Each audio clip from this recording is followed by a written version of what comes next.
Assalamualaikum warahmatullahi wabarakatuh.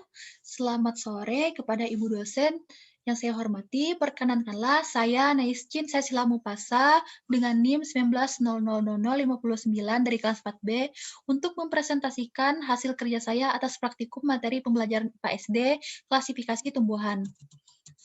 Mohon maaf, subtopik yang akan kita bahas adalah morfologi tumbuhan, anatomi tumbuhan, dan taksonomi tumbuhan. Kemampuan dasar yang diperoleh mengumpulkan ciri-ciri morfologi dan anatomi dari tumbuhan, mengidentifikasi tumbuhan berdasarkan ciri-ciri morfologi dan anatomi yang tampak, dan mengklasifikasi tumbuhan berdasarkan persamaan ciri-ciri yang tampak. Lalu, tujuan dari praktikum ini yaitu mengumpulkan ciri-ciri morfologi tumbuhan, mengumpulkan ciri-ciri anatomi tumbuhan, mengidentifikasi tumbuhan berdasarkan persamaan ciri morfologi yang tampak, mengidentifikasi tumbuhan berdasarkan persamaan ciri anatomi yang tampak, dan mengklasifikasi tumbuhan berdasarkan persamaan ciri-ciri yang tampak.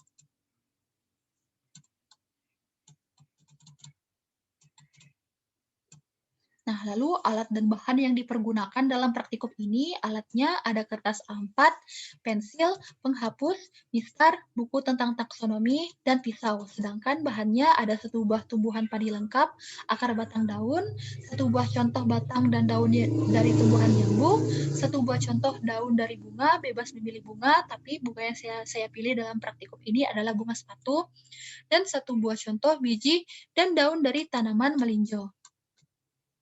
Nah, prosedur pengerjaannya, pertama siapkan alat dan bahan yang dibutuhkan, lalu siapkan tanaman padi di atas meja, amati kemudian fotolah bagiannya secara rinci, lalu serta berilah keterangan pada foto tersebut. Amati dan diskusikan dengan teman-teman ciri-ciri morfologi dari tanaman padi tersebut, baik akar, batang, dan daunnya. Catatlah ciri-ciri morfologi yang menjadi ciri khas dari tanaman padi. Bongkarlah tanaman padi tersebut dengan cara mengelupas satu persatu bagian tubuh padi. Fotolah bagian-bagian anatomi dari tanaman padi serta berilah keterangan. Amati dan diskusikanlah dengan teman-teman bagian anatomi yang menjadi ciri khas padi. Ulangi langkah 2 hingga 7 pada tumbuhan jambu, bunga sepatu, serta melinjo. Bandingkanlah ciri-ciri morfologi dan anatomi keempat tumbuhan tersebut. Hasil pengamatan. Nah, tumbuhan yang kita amati pada praktikum ini ada 4 ya.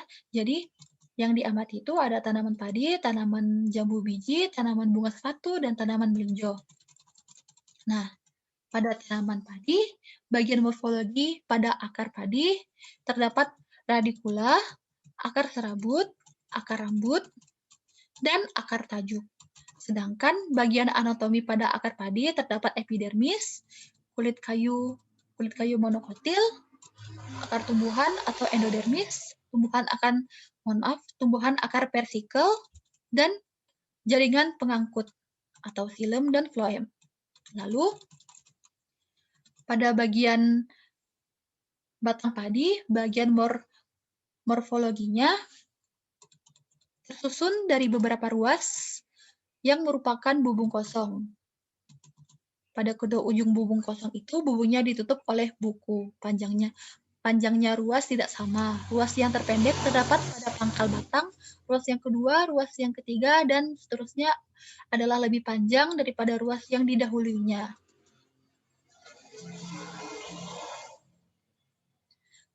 Tepat pada buku bagian atas ujung dari daun pelepah memperlihatkan percabangan di mana cabang yang terpendek menjadi ligula daun, dan bagian yang terpanjang dan terbesar menjadi daun kelopak yang memiliki bagian aurikel pada sebelah kiri dan kanan. Daun kelopak yang terpanjang dan membalut ruas yang paling atas dari batang disebut daun bendera. Tepat di mana daun pelepah teratas menjadi lingula, dan daun bendera disitulah timbul ruas yang menjadi bulir padi. Lalu, pada bagian anatomi dari batang padi terdapat, memiliki batang yang tidak keras dan tampak beruas-ruas dan bagian dalam batang berongga. Struktur batang padi terdiri dari jaringan epidermis, jaringan korteks, jaringan endodermis, silinder pusat. Lalu, pada bagian daun padi, pada morfologinya terdiri dari helaian daun, terletak pada batang padi dan selalu ada bentuk memanjang seperti pita, panjang, lebar, helaian daun tergantung varietas padi yang bersangkutan. Lalu ada pelepah daun, bagian daun yang menyelubungi batang pelepah daun ini berfungsi memberi dukungan pada bagian ruas yang jaringannya lunak dan hal ini selalu terjadi. Lalu ada lidah daun yang terletak pada perbatasan antara helaian daun dan upih.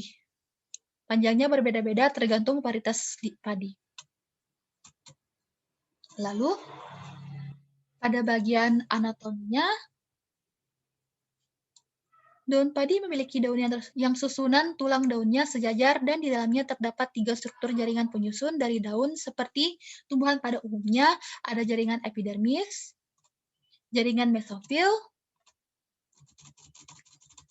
dan jaringan pengangkut atau xilem dan floem. Lalu pada tumbuhan kedua, itu tumbuhan jambu biji. Pada bagian daun jambu biji, morfologinya berbentuk bulat oval dengan warna kehijauan muda hingga tua dengan bagian tepi merata yang berdiameter 2-3 cm. Daun ini dilengkapi dengan adanya pertulangan daun berkisar 5-10 dalam satu daun.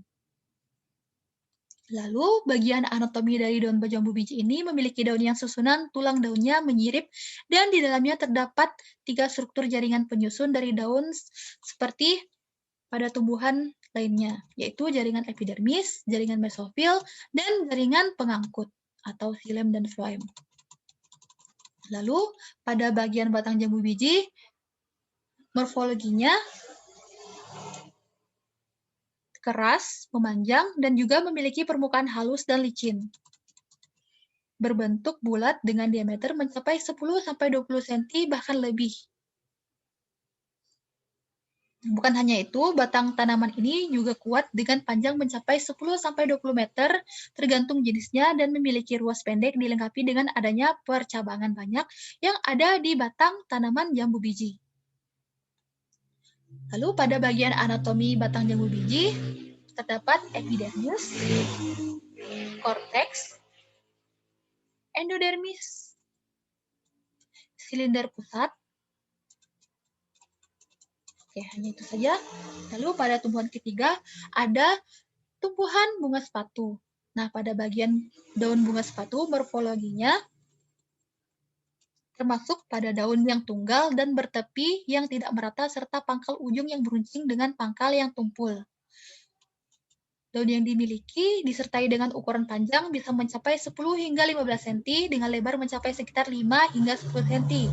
Warnanya sama seperti jenis tanaman pada umumnya, memiliki warna hijau muda atau tua. Lalu, anatomi dari daun bunga sepatu ini susunan tulang daunnya menyirip dan di dalamnya terdapat 3 struktur jaringan penyusun dari daun sama seperti tumbuhan lainnya, yaitu jaringan epidermis, jaringan mesofil, dan jaringan pengangkut atau xilem dan floem. Lalu, pada tumbuhan keempat ada tumbuhan melinjo. Pada bagian daun melinjo, morfologinya memiliki daun tunggal yang berbentuk bulat oval dan terdiri tangkai daun dan helaian daun. Tepi daunnya merata, duduk daun berhadap-hadapan, dan tulang daun menyirip. Lalu, pada bagian anatomi dari daun melinjo ini memiliki daun yang susunan tulang daunnya menyirip dan di dalamnya terdapat 3 struktur jaringan penyusun dari daun sama seperti tanaman lainnya, yaitu jaringan epidermis, jaringan mesofil, dan jaringan pengangkut atau xilem dan floem. Lalu pada bagian buah melinjo, struktur morfologinya merupakan tanaman biji terbuka diselimuti oleh selaput luar yang keras, selaput dalam, dan diselubungi juga oleh tenda bunga yang berdaging. Biji melinjo akan berwarna merah jika telah matang. Lalu, pada anatominya, buah melinjo memiliki kotiledon, memiliki plumula, radikula, epikotil, hipokotil, skutelum, dan testa. Lalu, analisis dan pembahasannya pada padi, bagian morfologi, Dan anatomi pada tanaman padi terdiri dari akar, batang, dan daun. Pada akar, bagian morfologinya terdiri atas radikula akar, akar serabut, akar rambut, dan akar tajuk. Sedangkan pada bagian anatominya terdapat inti floem dan xilem.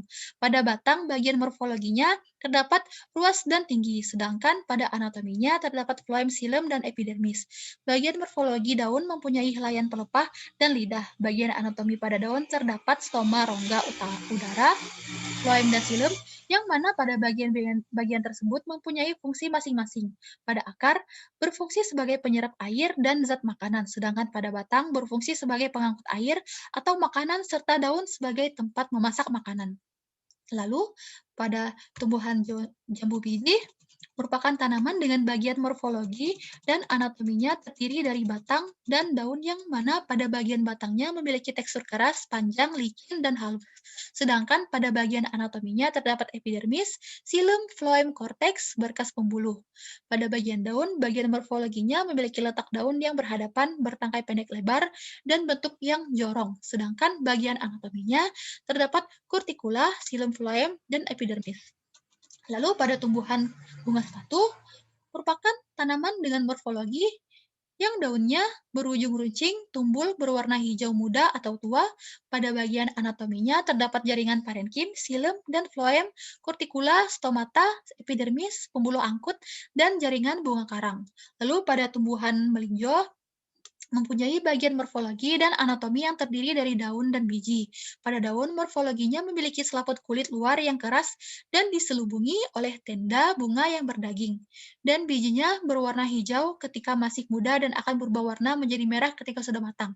Sedangkan pada bagian anatominya terdapat mikropil, polen chamber, archegonium, dan nucellus. Pada daun, bagian morfologinya adalah daun tunggal berbentuk oval dan terdiri atas tangkai daun dan helaian daun menyirip. Sedangkan pada anatominya terdapat epidermis atas, mesofil, palisade spons, epidermis bawah, berkas pengangkut, sel penutup, dan stomata. Kesimpulan yang dapat ditarik dari hasil pengamatan yang sudah dilakukan adalah bahwasannya tumbuhan terdiri atas kumpulan sel-sel yang mempunyai asal, fungsi, serta struktur yang sama dan disebut dengan jaringan. Setiap makhluk hidup memiliki karakteristiknya masing-masing dengan struktur yang menyusun bagian dari tumbuhan tersebut. Misalnya pada tumbuhan disusun atas berbagai organ seperti akar, batang, daun, bunga, dan biji. Bagian-bagian tersebut juga tersusun dari berbagai jaringan seperti jaringan meristem, parenkim, sklerenkim, kolenkim, epidermis, dan jaringan pengangkut. Melalui pengamatan ini diketahui bahwa adanya jaringan parenkim, kolenkim, dan meristem pada daun, batang, dan akar tumbuhan. Jaringan xilem dan floem ditemukan pada bagian akar tumbuhan untuk mendistribusikan zat-zat yang diperlukan dari akar ke batang. Baik tanaman monokotil maupun dikotil memiliki jaringan xilem dan floem tersebut sebagai jaringan transportasi, meskipun bentuk akar kedua jenis tumbuhan ini sangat berbeda. Mungkin hanya itu saja yang bisa saya presentasikan pada kesempatan kali ini. Terima kasih atas perhatiannya. Saya akhiri. Wassalamualaikum warahmatullahi wabarakatuh.